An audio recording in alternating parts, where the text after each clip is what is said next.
Ni un favor ni pedir de volverlos a ver. Yo arranca la canción como pidiendo mucho, ¿no? Estamos en tarde o temprano, estamos en las 98.5 y tengo tres personajes fuertes de la política a nivel departamental y nacional, entonces digo, que no entiendan ni pedir ni volver a ver, no confúndanlos tanto, porque tengo a la presidenta del Frente Amplio, Rosana Jaimez, de La Valleja, tengo al diputado Pablo Fuentes y el presidente del Frente Amplio, Fernando Pereira, o sea que era capaz que mucho, ¿no? Quiero pedir, ver, como que era mucho pedido para una canción, pero lo importante es darle la bienvenida, agradecerle a Martín Ravela por la coordinación de esta entrevista. Me parece que es importante poder tener siempre en el programa a todos los actores políticos de todos los partidos, pero me interesa también tener de primera mano lo que piensa, por ejemplo, el presidente del Frente Amplio, cómo expresaría sobre este tema el presidente del Partido Nacional, del Partido Colorado, porque es importante, nos jugamos el futuro, porque la gente dice las internas, fenómeno, se viene tiempos donde ahora arranca la campaña política como loco y es una locura, ¿no? Parece que Delgado anda con 5 minutos de aire un mes antes de que empiece la publicidad. Por ahí nos enteramos que estuvo Carolina Cosa la semana pasada, va a venir Orsi ahora nomás, ya está Fernando Pereira, vino Delgado ayer, anduvo, bueno, se me fue el candidato, estuvo Heber, estuvo el candidato del Partido Colorado, Robert Silvera, me salía que no, es el otro, el ministro de Cultura que no es Robert Silva. Entonces, claro, uno se encuentra con toda esta movida y siempre es bueno tener de primera mano para saber qué nos jugamos, porque yo creo que la interna es una elección sumamente importante y como es obligatoria, la gente a veces la mira con cierta, como que el primer partido no lo jugamos, lo que lo jueguen los otros y a veces cometemos un error gravísimo. Rosana, qué placer tenerte por acá, bienvenida. Bueno, muchas gracias. Para mí como mi casa, hacía mucho tiempo que no venía. Sí, es cierto. Hace mucho tiempo, pero siempre la siento como mi casa. Mira que la puerta está abierta, ¿eh? Sí, Cuando sí, quiera sí, venga por nomás. supuesto, nada más lindo que entrar a la radio, sentarse aquí y escuchar música nacional, que eso también es una manera de identificarnos, es parte de nuestra cultura, que dice mucho también de ese mensaje que los uruguayos dejan cada vez que escriben una canción, ¿no? Uh-huh. Y sí, estamos en esto de intentar convencer a la gente de la importancia que tienen las elecciones internas. Siempre las elecciones internas son importantes porque es el comienzo de un proceso, claro. El comienzo uh-huh. de un proceso fundamental que es pensar en el futuro de todos los uruguayos, que comienza por definir qué presidente quiero para mi país, qué equipo quiero para mi país. Y bueno, el Frente Amplio está por todo el país generando de distintas maneras desde hace mucho tiempo, desde que empezó el proceso con Fernando Pereira, ese ida y vuelta que en el interior se ve más que nunca. Puedo decir con propiedad que este Frente Amplio ha pensado muchísimo en el interior y la gente también lo visualiza así. Visualiza que hay una fuerza presente, que se reúne con las organizaciones, que trata de también llevar nuestra voz y también nuestras propuestas. Como ustedes saben, en el día de hoy justamente teníamos pensado presentar nuestras bases programáticas en el departamento, en ese lugar tan emblemático para nosotros, porque también fue pensado por nuestra fuerza política, que es el polideportivo, que bueno que está allí ubicado en mi barrio Estación, que también va a ser una movida cultural muy importante. Y bueno, pero en esta ida y vuelta que tenemos con el presidente, vimos que en este momento nuestro departamento está pasando por otro momento también muy complicado, que tiene mucho que ver con los trabajadores de nuestra tierra, que no solo es un problema difícil de afrontar para ellos, sino también para todo el comercio. Sin duda. De sin minas. Duda Y bueno, hemos armado una agenda donde vamos a intentar también conversar con el centro comercial de La Valleja, porque el impacto va a ser fuerte, sin dudas. Uh-huh. Y también ese ida y vuelta con los trabajadores de la cerveza, que por supuesto es importante tenerlo, porque también nosotros podemos tener propuestas para intercambiar con los trabajadores, y bueno, en esta andamos en el día de hoy. Qué bueno, qué bueno. Antes de presentar a Fernando, quiero saludar a Pablo Fuentes, diputado del Frente Amplio de La Valleja, que también lo hemos visto en estos últimos días muy preocupado por el tema de la industria nacional, por el tema concretamente de los trabajadores de la cerveza, pero también meses atrás estuvimos hablando del tema del Portland, que por suerte hay una calma que a mí no me genera tranquilidad, pero por suerte ese proceso no se pudo llevar no se pudo precipitar tan rápido como parecía que iba a tener el desenlace. Pero darte la bienvenida, Pablo, y bueno, qué importante el tema de las elecciones internas, ¿verdad? Bueno, Mario, muchísimas gracias por estar aquí presente y más compartiendo esta mesa también con dos grandes compañeros como Rosana y como Fernando en la radio de los trabajadores, que no es poca cosa estar presente aquí. Sí, es una angustia y una gran preocupación, no solo ya para los 150 trabajadores, las familias implicadas, sino también para toda la sociedad de minas. De hecho, ya ayer algunos de los trabajadores están sacando, por ejemplo, para que veamos la magnitud de esto, ¿no? Algunos de sus chicos de los colegios, por ejemplo, claro, lo están retirando, están viendo los pases para otro centro educativo, en este caso público, por el impacto que esto está teniendo. No nos olvidemos que estamos hablando prácticamente entre los zafrales y los que ya tienen una función permanente de unos 5 millones de dólares que se vuelcan dichos ingresos en la economía local. Trabajo de calidad. En un departamento, que lo que menos sobra es trabajo, que tenemos censo tras censo, un deterioro en cuanto a la pérdida de habitantes, es el único departamento en todo el Uruguay que lo marca el censo, que no crece en población, y uno de los factores importantísimos es justamente la falta de oportunidades. Por eso se van a Maldonado, claro, se van a Montevideo, se van a Canelones. Bueno, estos son cosas que va a impactar aún más.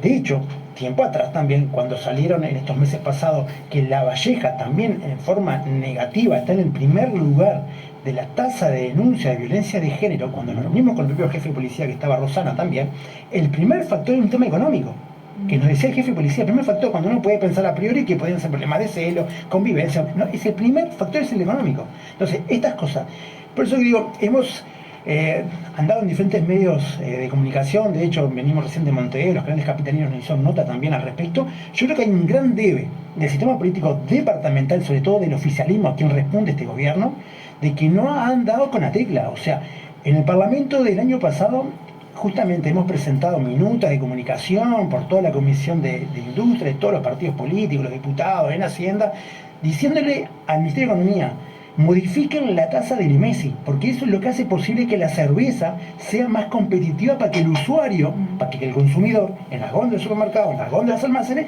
le sea más apetecible comprar nuestra propia cerveza nacional y no justamente la cerveza importada. 20 millones de litros se importan de cerveza.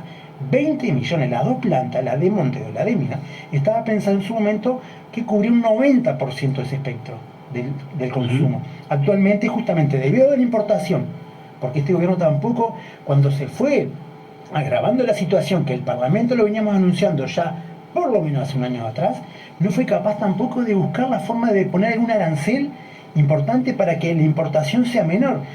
¿Para qué? En defensa justamente de que si vos bajas el IMESI, hace bajar el producto. Y ni que hablar el controlar el contrabando también de frontera, que uno lo ve gráficamente, bueno, en diferentes lugares que se promocionan cerveza. Entonces, es un desencadenante que el gobierno tiene que estar a la altura. Por eso exigimos que el intendente departamental, que le ha dado la palabra, que va a hablar con la empresa, no alcanza la buena voluntad.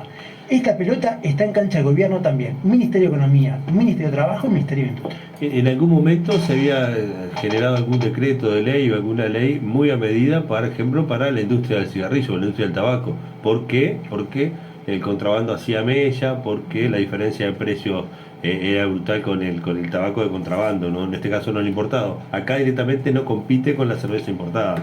Entonces, si habrá que llevarlo todo al plano político, ¿no? Hay que entender de que esto no es una situación aislada, que no es que la cerveza de acá es más cara o es menos rica, sino es un tema de Todo lo contrario. cuestiones políticas. Claro, aparte, yo quiero la cerveza con el agua de acá. A ver. Yo quiero hacer una pequeña aclaración porque por ahí en las redes o el vecino dice, pero ¿por qué se tiene que meter el Estado si esto es algo privado? Sí, estamos de acuerdo, pero yo no quiero llevar un paralelismo salvando la escala lo que pasó con el incendio en el shopping de Punta del Este.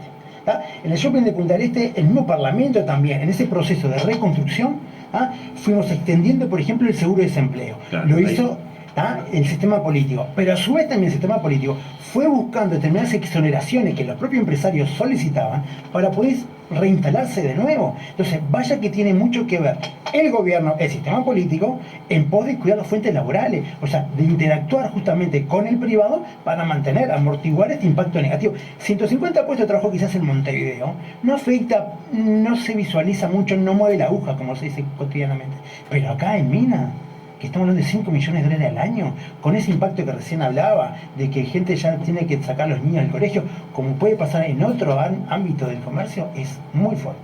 Aparte, digo, lo que tiene que ver con el trabajo de calidad, porque vamos a encontrar que en mayo empezaron los jornales solidarios, entonces tal vez la tasa de desempleo con estos 150 trabajadores al seguro de paro y los que dieron alta, ¿no? Con el sistema de trabajo solidario, hace de que el porcentaje sea el mismo, pero se van al seguro de paro personas que tienen un salario sumamente importante contra trabajadores que van a ir a trabajar por 12.000 pesos 15 días. Fernando, bienvenido. No, la problemática local nos tiene, te das cuenta, nos tiene muy preocupados porque vamos a hablar de las internas y lo nacional y casi que ha sido un espectador. ¿Cómo se ve en el resto del país? Y es lógico. Yo fui dirigente sindical, mi vida fue ser dirigente sindical, poco más de 35 años. Entonces, de alguna manera sé lo que sufre un trabajador cuando es enviado al seguro de paro con posibilidades de no volver. Y sé lo que sufre un departamento pequeño cuando se liquidan fuentes de trabajo de tipo industrial, es decir, con salarios y condiciones de trabajo adecuadas. Y sé sobre todo lo que embroma la incertidumbre. Y La Valleja le ha tocado un periodo de incertidumbre. Por un lado estuvo durante todo el periodo la amenaza del cierre de la planta del Portland y la incertidumbre para los trabajadores de ANCAP, con los que nos reunimos más de una vez acá en Minas, y para los trabajadores del Zunca, con los que también nos reunimos más de una vez acá en Minas, y la incertidumbre que hoy tienen los trabajadores de la cerveza. Porque hay un tema que es económico, hay un tema que es social y hay un tema que es cómo estás prendido en la vida, cuáles son las columnas que te atan a tu vida. Sí. Vos sos un trabajador, como decía yo cuando era metalúrgico, yo soy metalúrgico. Y la condición de metalúrgico es una condición que uno la lleva en el alma, como después fui trabajador de primaria. Y esas condiciones, en la situación actual, donde el mundo del trabajo se modifica, donde la situación de inestabilidad de la región nos puede jugar malas pasadas, porque esto es un problema de competitividad con la Argentina, como todos tenían problemas de competitividad con la Argentina. Digamos, la gente iba a Argentina y volcó miles de millones de dólares, cientos de millones de dólares, porque en Argentina había 4 veces menos los productos, o sea, la gente iba, hacía un paseo, compraba un surtido y cuando venía había gastado menos. Bueno, esa circunstancia siempre te tiene que llevar a pensar en la mañana siguiente. Yo lo que le veo a este gobierno es una falta de mirada a la mañana siguiente increíble, porque no es que hoy los trabajadores de la cerveza están diciendo hay problema. No es que hoy los trabajadores de la FOEP están diciendo hay problema. Es más, no es que hoy los industriales están diciendo hay problema. Hace meses y meses. ¿Cuáles son las medidas? Prácticamente nulas. Entonces, la primera medida interesante que surge es que el Ministerio de Trabajo haya convocado una mesa de negociación con industria, con trabajo, los sindicatos y la empresa para intentar preservar la industria en Minas. Eso es una medida interesante, que tienen que ir acompañadas de medidas económicas. digamos, Claro. y que tiene que ir acompañada de medidas que preserven el empleo y el Ujú. trabajo de calidad. ¿Eso es posible hacerlo en Uruguay? Es posible. ¿Por qué se durmieron tanto? Inexplicable. Porque Claro. probablemente conversando esta situación se podría haber evitado llegar a este desenlace donde se genera incertidumbre, mal humor, sensaciones encontradas que no son favorables para ninguna ciudad y para ningún lugar. Por eso suspendimos la actividad. Claro. No porque la gente no fuera a la actividad, pues estábamos convencidos que iba a ir. Porque lo más importante que hoy estaba pasando en La Valleja, por más que el programa del Frente Amplio es importante, es que una planta histórica que fabrica una cerveza histórica, que los uruguayos la tienen en su consumo, está teniendo problemas para poder fabricar en el futuro acá, donde se genera, con esta agua, con estas condiciones y con esta capacidad de trabajo que ha generado el departamento. Entonces, hay que tener cuidado cuando uno no cuida la poca industria que el Uruguay tiene. Porque cuando hablamos de diversificar, también hablamos de cómo se cuida el trabajo. Entonces me parece una medida interesante esta convocatoria a los ámbitos, porque finalmente es lo que dice el diputado. Si no se toman medidas claras de cómo se protege la industria nacional, finalmente cuando te das cuenta, no sos competitivo, porque te entra cerveza importada a un menor precio que el que la puede producir el Uruguay, porque te entra cerveza de contrabando, porque te entra... Y no es que Uruguay esté consumiendo menos cerveza, porque podría pasar, Claro. como en otros rubros, que es que la gente cambia su modo de consumo. Sin duda. Digamos, bueno, acá no es que esté consumiendo menos, es que está consumiendo cerveza de contrabando o cerveza importada, básicamente argentina, pero no únicamente argentina, llega cerveza de todas partes. Bueno, pero la competencia más dura probablemente sea en Argentina. En el ámbito global, Fernando, ¿cómo este proceso de la debilidad que está teniendo la industria en el Uruguay? Debilidad porque salió la Cámara de Industria a pedir ayuda, o por lo menos a que tomen medidas. Porque no es solamente lo que veíamos en pandemia, por ejemplo, que el gobierno decía, tenemos que cuidar a los maya oro porque son los que dan trabajo, y pues, toda esa cuestión que generó mucha polémica, pero como me parecía que era fortalecer al empresario, al industrial, para que después, bueno, ellos den trabajo. Pero en este momento las medidas están afectando hasta los que protegía un poco el gobierno en pandemia. Ah, pero los maya oro interpretados como el conjunto de los empresarios, no. Los maya oro es uno por carrera. Y son poquitos los que se han salvado, los que han efectivamente multiplicado el patrimonio. Probablemente el 5 o el 6% más rico, como el informe de EBU indica, que tienen depósitos mayores a 2.000 millones de dólares de lo que tenían cuando comenzó este gobierno. Esos son los maya oro. No hay que buscar el maya oro en un almacenero, en un pequeño productor, en un tambero, en alguien que tiene un micromercado, un mini mercado, un kiosco. Ahí hay trabajadores, que en todo caso pueden tener trabajadores contratados, pero ellos también son un trabajador más. Claro. Entonces, digamos, en cierta medida lo que pasó en Uruguay, que entre el año 2020, que ganó el gobierno, y el año 2023, los trabajadores perdieron 2.000 millones de dólares. ¿Es que el país fue más pobre? No, el país más rico, pero perdió 2.000 millones de dólares. Los trabajadores. Claro. Con lo cual, como dice el diputado, esos son recursos que no fueron al consumo, que no fueron al kiosco, ni al verdulero, ni al almacén, ni al súper, ni a la tienda, que no alimentaron lo cotidiano. Con lo cual, usted habla con cualquier centro de comerciantes y sabe que hubo problemas. Si a eso le suma el comercio del litoral, que se vio fuertemente afectado, no solo hablo de Paysandú, Río Negro, Salto, puedo hablarle de Mercedes, Soriano, de los departamentos linderos, porque les costaba más barato ir de San José a Buenos Aires que comprar en San José. Entonces, de alguna manera, cuando uno no mira el problema global, termina conformándose con que se haya generado puestos de trabajo de 20.000 pesos o de 22.000 pesos. Y en realidad con eso la gente no llega a fin de mes. Cuando usted recibe una encuesta que el 64% de los uruguayos no llegan a fin de mes, es que dos de cada 3 uruguayos no llegan a fin de mes y se endeudan.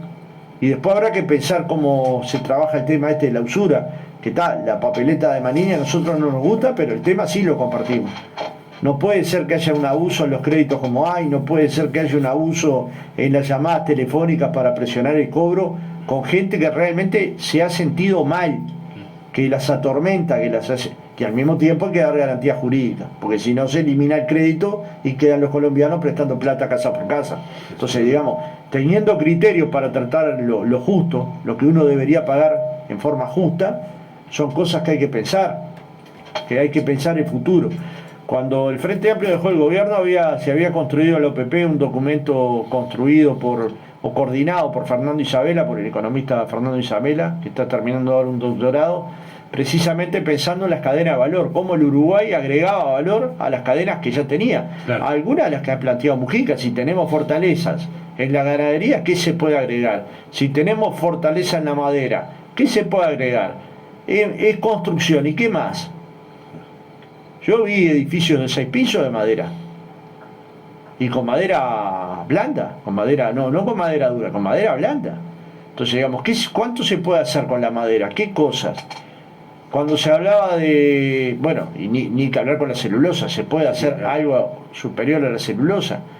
Pero cuando se habla de la cadena del software, de la industria del software, que casi ni se nombra, pero que produce miles de puestos de trabajo, algunos de calidad, otros no tanto. El nuevo mundo del trabajo vinculado al cuentapropismo, a la uberización del trabajo, ya sea el Uber o cualquier otra actividad. Bueno, estas son las cosas que el Uruguay tiene que pensar si quiere desarrollarse. Si quiere desarrollarse, Pepe dice una cosa que es bastante sencilla: tiene que pasar de una tasa de crecimiento de 2% a una tasa de crecimiento de 4%. Y eso supone agregar valor a lo que ya hoy Uruguay tiene, pero no es abandonar lo que hoy tiene. Nosotros somos productores ganaderos, somos productores agropecuarios, somos exportadores de otros servicios y otros bienes. Eso lo sabemos hacer y lo tenemos que seguir haciendo, pero al mismo tiempo hay que agregar inteligencia para poder construir un producto que luego su distribución pueda mejorar los niveles de ingresos de la gente y la gente pueda tener un nivel de vida adecuado para un país que se desarrolle o que se vaya desarrollando. Y eso es lo que hemos visto ausente durante este periodo. ¿Cómo podemos ser más ricos y tener 42 personas más pobres? ¿Cómo podemos ser más ricos y que los ricos hayan ampliado la brecha con los más pobres? ¿Cómo podemos tener trabajadores que han quedado congelados durante media década perdida? Sus ingresos son iguales a 2019. En un país más rico, ¿cómo podemos haber aumentado la pobreza infantil y no sentir dolor? Y bueno, después te muestran un spot de 5 minutos que viola la ley, que no dicen cómo lo financian, que muestran parcialmente algunas cuestiones del gobierno, cuando las más duras no las han podido arreglar. Han arreglado el tema de la seguridad, nos decían, con la LUC, la columna vertebral de la seguridad, va a quedar arreglada. Lo que hemos visto, más mujeres presas por entrar con unos gramos de marihuana, que es lo peor que le ha pasado al Uruguay. Y lo que hemos visto es cuerpos descuartizados, calcinados, desaparecidos, muertes violentas, como ayer pasó lamentablemente en el festejo nacional y en otros lugares del Uruguay. Han resuelto el tema económico, no, han congelado a la gente. Cualquier persona que está entrevistada está planteando que su problema es el empleo, la estabilidad. Muchas veces no es porque no tenga empleo, es porque, como decís vos, tiene un empleo de jornal solidario o tiene un empleo de 20.000 pesos y no llega a fin de mes porque hay que ser Mr. Magoo para llegar a fin de mes con 20.000 pesos. Las jubilaciones mínimas quedaron congeladas durante 4 años, las mínimas. Si se hubiera seguido el planteo del Frente Amplio, que era que ajustaba a mitad de año y luego no descontaban, hoy las jubilaciones mínimas estarían por encima de 20.500 pesos. Entonces, digamos, claro que hay, y están en 17.000 y monedas. Entonces, claro que hay un retraso en la condición de vida de la gente. Entonces, no es un problema que gane el Frente Amplio, tiene que ganar el Frente Amplio para que pueda ganar el pueblo. No es un problema de colores. Solo va a ganar el pueblo si gana el Frente Amplio. Y si no, va a haber otro gobierno herrerista, porque la definición, puede haber muchos colorados bien intencionados, muchos cabildantes bien intencionados, muchos del Partido Independiente bien intencionados. Pero en el fondo, la elección se define entre el Frente Amplio y el herrerismo. Y los dos candidatos son del herrerismo, Laura Raffo y Álvaro Delgado. Y en el Frente Amplio son candidatos del Frente Amplio. Entonces, digamos, claramente va a ser entre el Frente Amplio y el Partido Nacional. Entonces, en este escenario la gente tiene que decidir si quiere 5 años más de estancamiento, de falta de avances, de falta de logros, de ciertas trabas al desarrollo, de falta de distribución de la riqueza, o si quiere volver a los años donde los salarios crecían, las jubilaciones crecían, el Uruguay crecía. Porque digamos, cuando Nick Noboa dice el gobierno actual tiene complejos con los gobiernos del Frente Amplio, yo un poco lo entiendo. Al gobierno actual, porque usted quiere recordar al gobierno del Frente Amplio y recuerda el plan Ceibal, que ahora cumplió 17 años. Fíjese que ya entregó 3 millones de computadoras. Cada niño, cada niña, cada adolescente tuvo una computadora. Quiere recordar el gobierno del Frente Amplio Sistema Nacional Integrado de Salud. Quiere recordar el gobierno del Frente Amplio 100.000 operaciones de cataratas y de glaucoma en el Hospital de Ojos. Quiere recordar el Frente Amplio y el auditorio del Sodre, donde había un agujero, con una compañía de ballet que se animó a transformar, que se transformó en ícono para Uruguay y para buena parte de América Latina. Quiere recordar el Frente Amplio todos los teatros del interior hechos nuevo con dinero que colocó el Estado. Quiere recordar el Frente Amplio, la UTEC en Fray Bentos, en Durán, no en Rivera. La inversión universitaria más importante de los últimos 50 años para que se descentralizara la universidad y hoy ya se pueden recibir en casi todo el país primera generación de egresados universitarios, gente que nunca tuvo en su familiar un universitario. Quiere recordar el Frente Amplio cambio de la matriz energética, energía eólica, energía solar, central de ciclo combinado. Y así podría estar todo el día. Ley de 8 horas para el trabajador rural, convenio de las trabajadoras domésticas, 75.000 trabajadoras domésticas ingresando a la Seguridad Social, al BPS, los trabajadores rurales con 8 horas y también aumentando el ingreso al BPS. Entonces, digamos, cuando querés recordar el gobierno del Partido Nacional, algunas carreteras, el problema de la pandemia y un manejo ciertamente adecuado en el primer momento hasta ese abril que no se blindó, y luego un conjunto de obras de infraestructura. Y después, para encontrar qué cosa más hay que trabajar, porque en general han fracasado. No porque nosotros lo digamos, porque ellos firmaron un documento de 13 puntos. Y cada tanto surge alguien de la oposición que dice cuál no se cumplió. Por ejemplo, Subía dice que el capítulo de la seguridad no se cumplió nada. Y uno lee y dice no se cumplió nada. El capítulo de la transparencia, ¿para qué voy a hablar, no? Todo el capítulo Salto Grande y entrar los ediles de la calle y de Albizu, una vergüenza que hasta ahora no han logrado resolver, por más que el Parlamento lo votó por unanimidad. Lo del Ministerio de Turismo, una vergüenza. Lo del Ministerio de Vivienda, dando vivienda a amigos y correligionarios, una vergüenza. La situación de Astesiano, jefe de seguridad del presidente, en cuánta joda había, una vergüenza. El pasaporte de Marcet, que todavía no sabemos por qué se lo dieron, menos sabemos por qué acordaron 20 miembros del gobierno mentirlo al Parlamento, y además, luego que se descubrió la mentira, un asesor del presidente mandara a destruir los chats que tenían tanto la ex canciller H como el ex ministro del Interior Maciel, y que luego los dos tenían el documento protocolizado por Escribano, o sea que ninguno de los dos confiaba demasiado en quien les mandó a borrar los chats.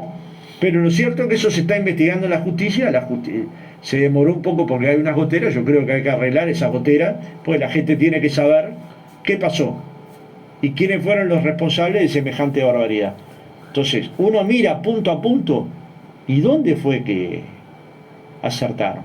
Bueno, en obras de infraestructura es posible, muchas de las cuales la deuda va a quedar para el futuro del país.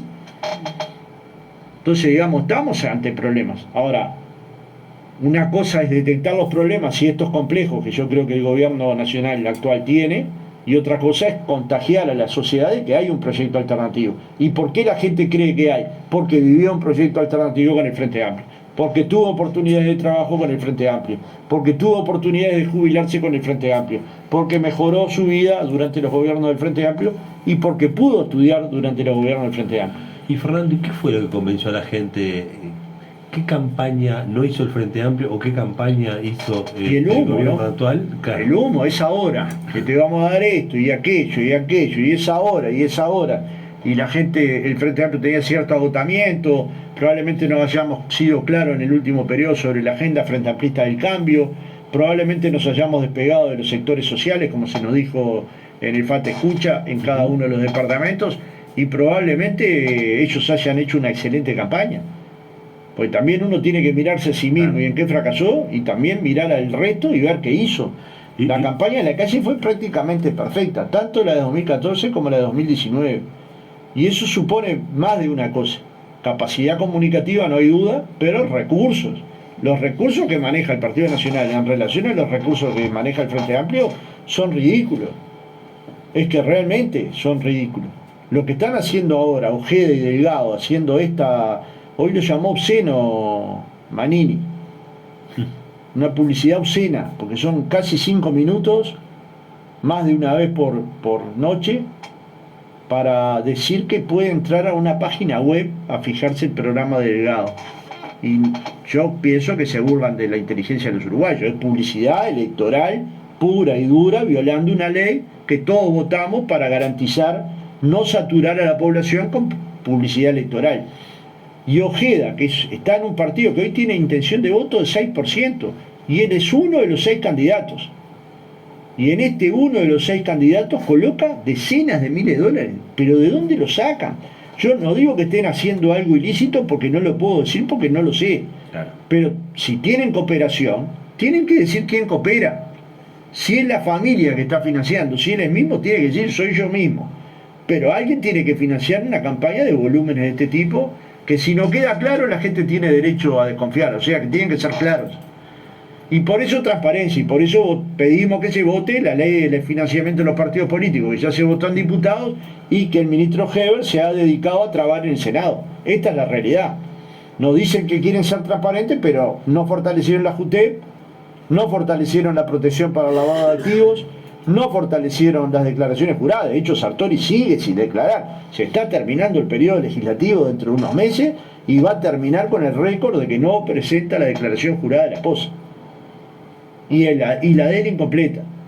Entonces, digamos, se quiere ser transparente, pero se vota una ley que no se cumple, y no se cumple a sabiendas que no se cumple, fundamentando, fíjense qué fundamentan, que no es una campaña electoral, que es un llamado de atención para que la gente entre y mire el programa. Sí. Los uruguayos son más inteligentes que eso, la sociedad uruguaya es muy inteligente, es muy capaz, tiene instrucción, discute en el boliche sobre política. Sin duda. Le podrá gustar más o menos que haga esto, pero es más una avivada para violentar la ley, para quererse vivo, y los vivos ya no tienen lugar en el mundo actual. Digamos, las avivadas estas son mal vistas. Se llamaba la garroñada cuando yo era chico. Fernando, ya para cerrar, porque sé que tienen bastante compromisos y se tienen que ir, pero esta campaña, que va a haber mucha televisión y mucho tiempo de televisión, ¿va a haber gente mirando más la heladera que el televisor? Para estas elecciones. Va a haber gente que va a recordar los 5 años, no los últimos 5 minutos. Claro. Y si recuerda los 5 años y no los últimos 5 minutos, seguramente el Frente Amplio va a ganar la elección. Y si recuerda los últimos 5 minutos, vamos a tener dificultades. Pero el trabajo del Frente Amplio es colocar, por un lado, los 5 años, y por el otro lado, lo que es capaz de hacer el Frente Amplio con su programa, que era la intención de hoy. Proyectar qué queremos hacer. Qué queremos hacer con el trabajo, qué queremos hacer con la seguridad, qué queremos hacer para eliminar la pobreza infantil, cómo queremos construir oportunidades para los jóvenes, cómo queremos desarrollar un país que cuide su ambiente, cómo queremos desarrollar el turismo, cómo queremos desarrollar la cultura como eje vertebrador de un conjunto de políticas que generan pública felicidad en el territorio donde se produce. Pero bueno, la situación de La Valleja no lo permitió hoy, lo haremos un poco más adelante. Pero lo cierto es que hay una esperanza en el Uruguay, y en el Uruguay la esperanza se llama el Frente Amplio. Además se elige el candidato o la candidata, pero nuestro candidato principal, el principal, por el que todos estamos dispuestos a dar todo, es el Frente Amplio. Nuestro candidato es el Frente Amplio. Sí, sin duda. Alguien me decía atrás que la coalición multicolor no tiene sorpresas como tuvo en las elecciones pasadas. Un Manini diciendo se terminó el recreo, un Sartori viniendo corriendo, ¿no?, en todas las caravanas y diciendo que era la solución. O sea, hoy los lo único de trabajo, los puestos de trabajo, tarjeta, un montón de cosas. Faltan medicamentos en todos los hospitales del país. No sé cuánto car, era algo así como Farmacar. Remedio car, era una cosa Sí, así. algo así. Entonces me decía que para esta elección no está en esa sorpresa, porque ni siquiera Laura raspo sorpresa, porque Yo los herreristas los dos. Delgado y Rafa sería una competencia entre el neoherrerismo y el herrerismo tradicional. Pero si me dicen que la calle no es herrerista, la calle Pou no es herrerista, o Delgado no es herrerista, o Lema no es herrerista, o Rafa no es herrerista, se lo podrán decir a alguien, pero provienen de un tronco herrerista.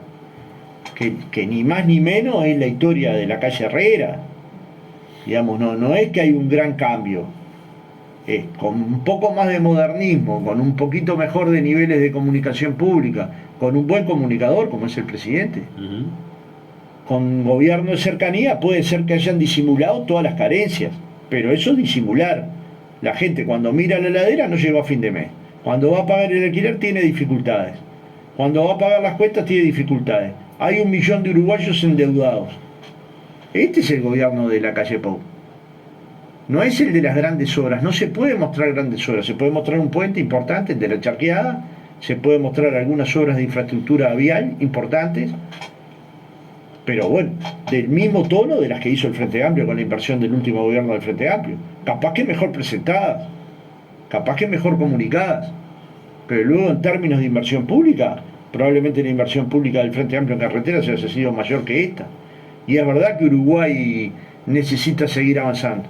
Pero no podemos decir que el ferrocarril central es la calle Pou. El ferrocarril central fue el acuerdo de Tabaré Vázquez, que bueno, a algunos les gustará más, otros menos, pero generó miles de puestos de trabajo durante todos estos 5 años, tanto en el ferrocarril como en la construcción de la planta, como en otras obras adyacentes. Entonces hay un conjunto de acciones del Frente Amplio que permitieron mostrar niveles de desarrollo. ¿Es posible volver a hacerlo? Sin duda es posible volver a hacerlo. Fernando Pereira, Rosana Jaimés, Pablo Fuentes, muy agradecido por la visita. Disculpen la tos, la garganta me traicionó. Toda la entrevista fue tremendo, pero nos vemos pronto, cuando ustedes quieran. Muchas gracias. A las Si me órdenes. permites, Sí, convocar sobre Sí, todo dale. a la gente, ¿no?, que hoy acompaña a los trabajadores en la Junta Departamental, en este departamento donde se dice que la Valleja avanza y vemos como día a día las fuentes de trabajo desaparecen, los jóvenes se nos van. Hay un montón de componentes que hacen que nuestra sociedad en algún momento se tenga que plantear y parar firme en esto de apoyar las luchas de todos los trabajadores, porque hoy es la cerveza, mañana somos los kiosqueros, pasado puede ser la prensa. Nunca se sabe qué es lo que puede pasar y bueno, por eso es importante ponerse en el lugar del otro y pelear por las necesidades de todos. Y si me permite un avisito más, nosotros somos conscientes de lo desparejo que es la campaña en términos económicos. Por eso convocamos a todos los y las frente amplistas, los que están militando hoy, los que todavía no están militando, que puedan entrar a la página www o simplemente frenteamplio.ui y ahí pueden contribuir desde acceder a información, participar en las barreas que va a haber de hecho el 18 y el 19, el fin de semana del 18 y el 19, o incluso contribuir financieramente ingresando el icono y su tarjeta de débito o de crédito para que la campaña sea un poco menos despareja de lo que está haciendo, que realmente es una barbaridad. Uno mira las columnas de toda la ciudad y encuentra un cartelito del Frente Amplio cada 500 que encuentra el resto, ¿no? Y esta desventaja, no digo que sea definitoria, pero hay que tratar de achicarla lo máximo posible, como también el acceso a los medios, ¿no? Claro. ¿Hay que conquistar los 30.000 que faltaron en las elecciones pasadas o hay que No, hay un poco quitar? más. Hay que juntar un poco más, hay que tratar de construir la mayoría parlamentaria y nosotros estamos muy cerca de construirlo. No digo que esté ganada la elección porque eso sería un acto de soberbia que yo nunca cometería, pero digo que hoy las encuestas de opinión en promedio, de acuerdo a lo que nos ha dicho nuestra propia Fundación Liber Seregni, están muy parecidas a las que el Frente Amplio ganó en 2004, en 2009, 2014. ¿Eso quiere decir que la elección está ganada? No, quiere decir que hay que pelear para ganar y pelear voto a voto, puerta a puerta, lugar por lugar, para poder construir esa mayoría y que efectivamente el pueblo uruguayo gane porque ganó el Frente Amplio. Muchas gracias por la visita, ¿eh? Los espero cuando quieran ustedes. Que pasen muy bien. Gracias. Amigos, pasó por aquí, por la tarde de la 98.5, el presidente del Frente Amplio, Fernando Pereira, la presidenta del Frente Amplio Valleja, Rosana Jaimés, el diputado Pablo Fuentes. Nosotros, con un poco de música, seguimos compartiendo la tarde.